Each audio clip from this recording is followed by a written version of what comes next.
ನಮಸ್ತೆ. ಇವತ್ತಿನ mini vlog ಭಾನುವಾರ ನವೆಂಬರ್ 10ನೇ ತಾರೀಕ್ದು.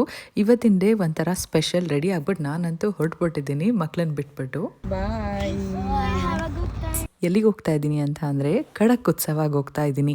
ನಾನು ಮೊದಲು ಮಲ್ಲಿಗೆ ಕನ್ನಡ ಸಂಘಗೆ ಹೋಗಿದ್ದೆ, ಆದರೆ ಖಡಕ್ ಉತ್ಸವಗೆ ಇದೇ ಮೊದಲನೇ ಬಾರಿ ಹೋಗ್ತಾ ಇರೋದು. ಏನಪ್ಪ ಸ್ಪೆಷಲ್ಲು ಅಂತ ಅಂದರೆ ಗಾನ ಸಂಜೆ with melody king Rajesh Krishnan ಅವರ ಕಾನ್ಸರ್ಟ್ ಇತ್ತು. ನಮ್ಮ ಮನೆಯಿಂದ ನಾವು ಬಂದಿರೋ ಪ್ಲೇಸ್ಗೆ 1 ಅವರ್ ಜರ್ನಿ ಆಗಿತ್ತು. ನೋಡ್ತಾ ಇರ್ಬೋದು, ಬಂದಿದ ತಕ್ಷಣ ಕರ್ನಾಟಕ ಮ್ಯಾಪ್ ನೋಡ್ಬಿಟ್ಟು ತುಂಬಾನೇ ಖುಷಿ ಆಗೋಯ್ತು. ಟಿಕೆಟ್ಸ್ ಎಲ್ಲ ಕಲೆಕ್ಟ್ ಮಾಡ್ಕೊಂಡು ಒಳಗೆ ಹೋಗ್ತಾ ಇದೀವಿ. ನಾನು ಮತ್ತೆ ನನ್ನ ಫ್ರೆಂಡ್ ಫ್ಯಾಮಿಲಿ.